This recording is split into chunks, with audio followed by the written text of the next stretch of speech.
ಧರ್ಮಃ ಪ್ರವ್ರಜಿತಸ್ತಪಃ ಪ್ರಚಲಿತಂ ಸತ್ಯಂ ಚ ದೂರೇ ಗತಂ ಪೃಥ್ವೀ ಮಂದಫಲಾ ನರಾಃ ಕಪಟಿನಶ್ಚಿತ್ತಂ ಚ ಶಾಠ್ಯೋರ್ಜಿತಂ ರಾಜಾನೋರ್ಥಪರಾ ನ ರಕ್ಷಣಪರಾಃ ಪುತ್ರಾಃ ಪಿತುರ್ದ್ವೇಷಿಣಃ ಸಾಧುಃ ಸೀದತಿ ದುರ್ಜನಃ ಪ್ರಭವತಿ ಪ್ರಾಪ್ತೆ ಕಲೌ ದುರ್ಯುಗೆ. ಸುಭಾಷಿತ ರತ್ನ ಭಾಂಡಾಗಾರ.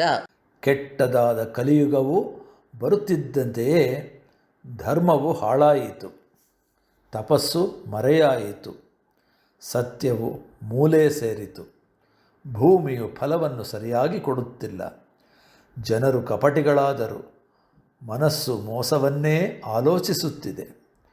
ಅರಸರು ಹಣದಾಸೆಯುಳ್ಳವರಾಗಿ ಜನರನ್ನು ಕಾಪಾಡಲಾರದೆ ಹೋದರು. ಮಕ್ಕಳು ತಂದೆಯನ್ನು ಅಲಕ್ಷ್ಯ ಮಾಡಲು ಶುರು ಮಾಡಿದರು. ಒಳ್ಳೆಯವರು ಹಾಳಾಗಿ ಕೆಟ್ಟವರು ತಲೆ ಎತ್ತುವಂತಾಯಿತು.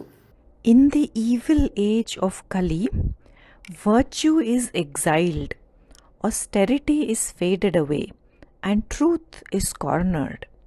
The earth is slow to bear fruit, and people have turned hypocrites, and their minds deceitful. Kings are devoted only to wealth and not to protection. Children have started hating and neglecting their fathers. The righteous will perish, and the wicked will prosper.